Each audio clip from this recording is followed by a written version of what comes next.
What's cracking, YouTubers? It's two dudes in an old school. 87 Cadillac. We're back for another show. This is gonna be number 2. I hope y'all enjoyed the last one. If you didn't check it out, check it out. It's pretty cool, a good episode. I hope the ones that did, thank you for subscribing. Thumbs up and all the comments that was below. Thank you very much. Thank you. It was pretty cool. It was pretty cool. People was checking us out, giving us some love. It was good. So our next one is going to be the beginning of America. What a beginning it was. Yes, it was. Everybody knows about the English colonies. And we know about 1619, when the first slaves came up ashore. It was a white lion that pirated this Portuguese ship and took it over, like just ransacked them. And then they grabbed 20 West Africans and brought them to shore to Hampton, Virginia. We need some food. And we need some supplies. We got 20 of these West Africans that are, that you can have.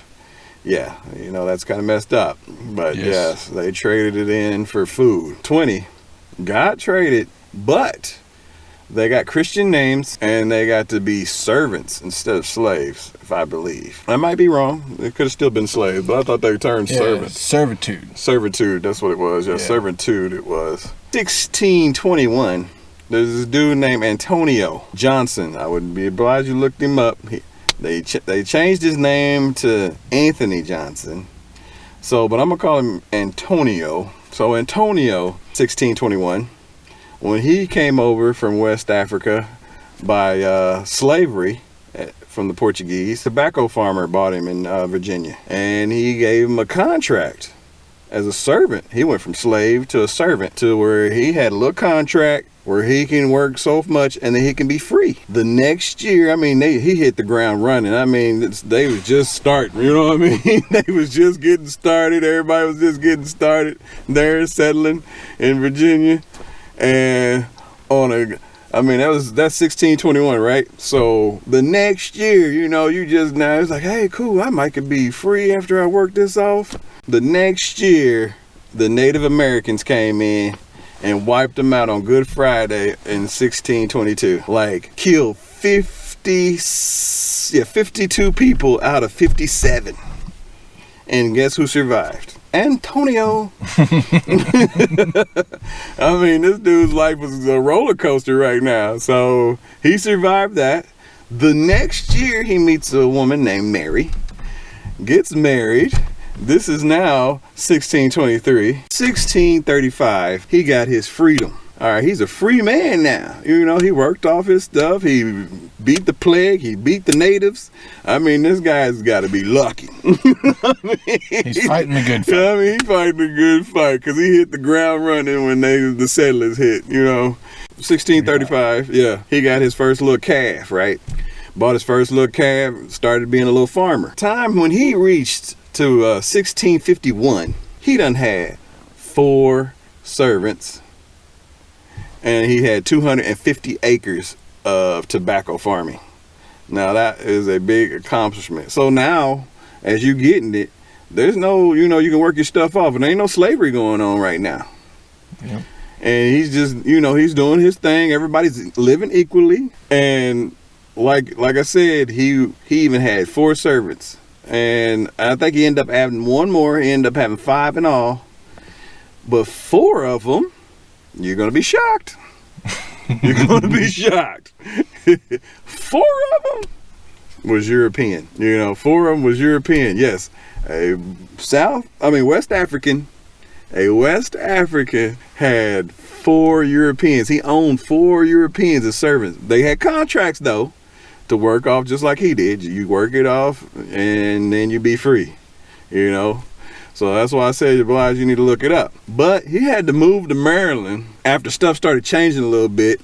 And then my man Jay, here is going to let you know why things changed. So as Jay was mentioning about the early days in colonial Virginia, the servitude was the common practice, right? So it was servitude, you worked off your contract, you were then free, and you were able to go on and continue your life here in America. And it was very common. There was people coming over from England all the time. It was a very common practice. But what happened is that with the rich and the poor, it became a dynamic that wasn't sustainable. And they didn't really know what to do, but there was one figure in 1940, a guy by the name of John Punch. And if you want to look him up, it's a really interesting read. But anyways, he was in servitude to his owner, and he had a contract. And him, a Scotsman, and a Dutchman together decided that they were tired of working for their owner, so they decided to run away. Now, they ran away, they didn't make it very far, and they were captured. And they were brought back in front of the judge and the group there in colonial Virginia. They were sentenced. The Scotsman and the Dutchman both got 40 lashes, and they had to spend another 4 years working for their owner. Now, John Punch was the only African in the group, and they decided instead for him that they wanted to give him a life sentence to work for his owner. And that was one of the first times that we saw in our past where we made a decision that affected a different color differently. So as we mentioned earlier, there was Europeans and Scottish and all these different groups that were coming here, but we were never divided by our color back then. And this was that moment in history where a judge and the group decided we're going to treat this person differently because of the color of their skin than we did these other two guys. Yeah, because first it was all about the money. Yep, it was all about the money. And as long as people were willing to work and do their servitude and follow the rules, they were happy. But they saw that that was changing and people weren't wanting to do this hard labor for these owners, and it was starting to change. And there was times were changing. So the people of Virginia, and whenever I say people of Virginia, not the laborers, but the actual white landowners, decided to change the rules. And that's after John Punch, a series of rules and laws came into effect that just continued to put hardship on top of the black person. Some of the ones that were really kind of very interesting was in 1642, they made their first distinction about the color. And they actually did it for black women and Indian women to separate them from European women. And then in 1643, the General Assembly of Virginia set up a double fine for runaways. And what this was is if you did run away, then you would be having to pay double the time. Later on in the process, once those tactics weren't working, they actually decided to put in another runaway clause, which said if you were a European who tried to run away with a black person, then you were then penalized heavier for running away with a black person, which to me would lead us to believe they were trying to start that separation between the colors of our skin. And so that's as early as 1640, whenever they were starting to put in laws, or 1643, around there, they were starting to put in laws to make white people move away from black people. At least that's the way it seems to me based on the laws that they're putting into place. I don't get why the John Punch and them just did run away towards the Indian country. Like, go west, not north. Yeah, they went the wrong way. They went to Maryland. Yeah. Like, dang.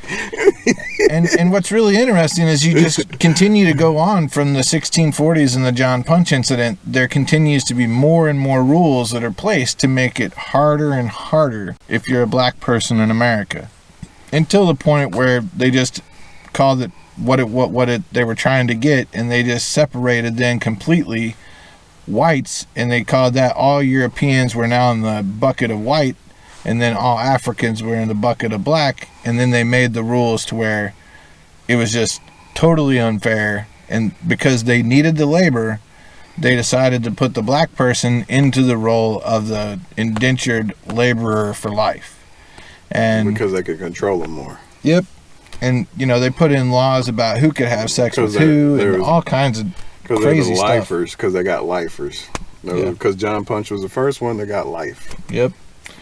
And so, we see here, just in a brief amount of time, Jay was talking about 1619 to 1640, where servitude was the common practice, and things were going okay, but the rich people didn't feel they were going okay, so they started implicating rules to make it harder on a certain group of people. Yeah, because like during that time, when Antonio was doing his thing, there was 1,900 settlers. Out of the 19, it was 20 blacks. 12 of them had their own homes. Right. Yeah, things were going good. Yeah, everything was good. Like, everybody was equal. As we see today with the way that laws are applied, we see back then that laws were applied to control and get the policies in place to get what the upper echelon people want. And yeah, it started from 1640 and it's still from 2020. Yeah. How the court system is. Yep. It is crazy. And it shouldn't be like that. Like everything was good. I mean, yes, being a servant is still not cool. Right. But if you knew you had an end. You had an end, right. You had an end. You worked it out. Yeah. Just like Antonio did. Like he worked his way, got his 250 acres, and he was a big, successful tobacco farmer. Right.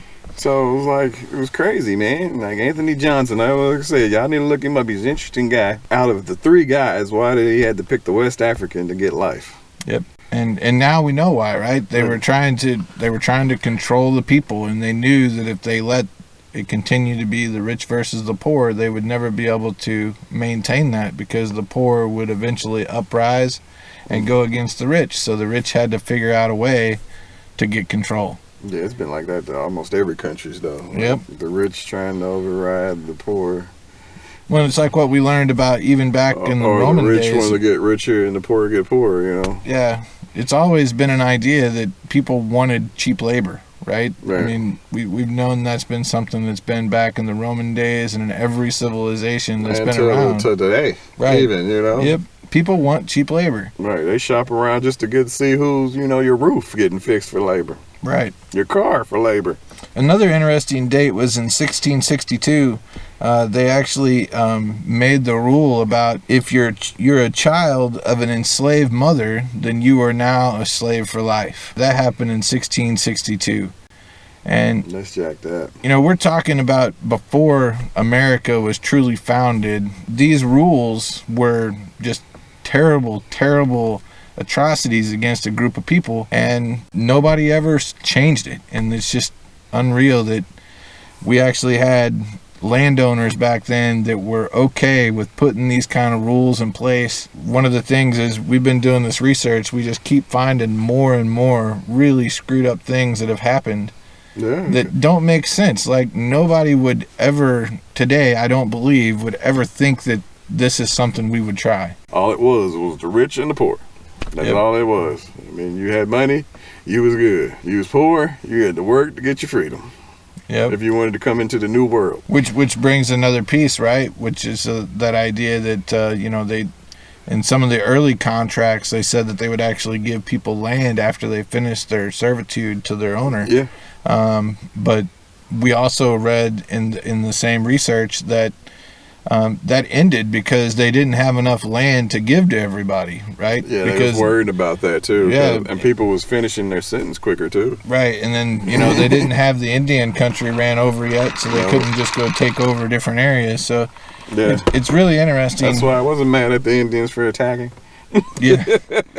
Well, there was a lot of stuff that happened, that's for sure. It sure was. Like I said, I know they wanted to keep their land, so. Yeah, so we found some really good research about these different laws that they enacted, and we'll post a link onto the video. If anybody wants to do some looking up on that, they can see some of the different laws that were placed just to do control. And, I know laws usually are for good, but I didn't find any of these laws anywhere that seemed anywhere near good.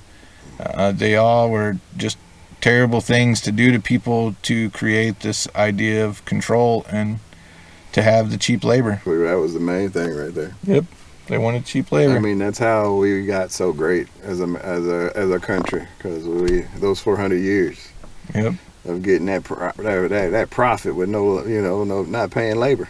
Yeah. Yeah, it changed the game, right? It changed the game. I mean, like George Washington even had money to fight the British because of that. Yep. Like what we're talking about now, though. That is going on today. Yeah, and luckily, not as terrible a way as it was back then, but at least it's a little bit of lingering, but not much. I mean, you see the statistics, you know everything.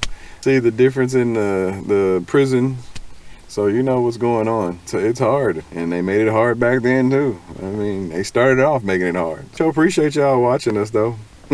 That's one thing. Yep. And letting us show y'all how doesn't know about some of these facts that we bringing to you. I mean, I thought that was very interesting, especially when Jay was bringing that up, because like at first I didn't really know that people was just starting off as servants, and then that's how I ended up researching the guy about Antonio Johnson. I didn't know at first everybody was equal. I thought, you know, like they tell you, you know, 1619 you slaves, that's it. You know, start slaves from then on. Yeah, back in the early days, you were actually separated by religion. Yes. And where you were from, right? Yeah, so if you wasn't a Christian, man, that was crucial. Yeah, yep. I was reading that. I was like, wow. Yeah. That's why they gave those 20 slaves Christian names. Yep. And there's actually records of people that were servants who actually got freedom for their children because they wanted to raise them with Christian values and give them Christian names. So there's a lot of interesting stuff in our history about, you know, how we've always, and now we can say it's all the way back to the beginning, we were always trying to put people in buckets. You know, the first buckets were your ethnicity, where you came from in the world, or your religion, and then after that bucket we started doing it by the color of your skin, so that they could create a majority quicker, right? Because all the Europeans were of a Caucasian descent, so that made a bigger populace of a single group. And it's just, yeah. Thank you for watching. Hope you get put 2 thumbs up for our videos. I know, just click that one.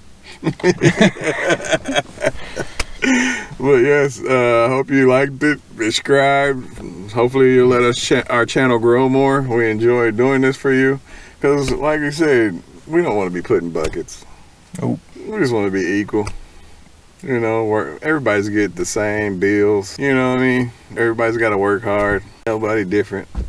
Nope. So, should we do another challenge for the folks? Yes, I think a challenge is in order. And we'd also like to hear about how the challenge last week went, and see if you had any examples. I know it may not be something people are comfortable talking about or sharing, but if you are, we'd like to hear about it. Yeah. So, actually I got one. So yeah, the next challenge should be like, let's say next time you see somebody that is different than you, strike up a conversation. Ask them how they're doing. I think that should be a good one. Yeah. What do you think? I like it. You know, like if you're standing in line at the grocery store, you see somebody that's a different race than you, say, hey, how you doing? How's your day going? Right. I like it. Yeah. I think it'll be a good one. Nobody at your work. Yeah. Yeah, you know, that's easy. Yeah. And make sure you keep your social distance. Oh, yeah. That's true, too. Because this is the COVID time, so. But when you're in grocery stores and stuff, you're going to pass people a little bit. Right, right. So, or you somewhere like Costco or Sam's somewhere. But yeah, just say, you know, what up? How's your day going? You might even put a smile on somebody's face. You never know. Yep. You might make their day. They might be having a shitty day. Yeah, and I'm sure there's a lot of people having shitty days right now. So. Oh, yeah. But I sure am having a good day. Here with my boy Jay, shooting our second episode. Yeah, we're super excited. Number 2. And we really appreciate everybody. And hopefully we can keep going. Yeah, man. Thanks for watching. Peace.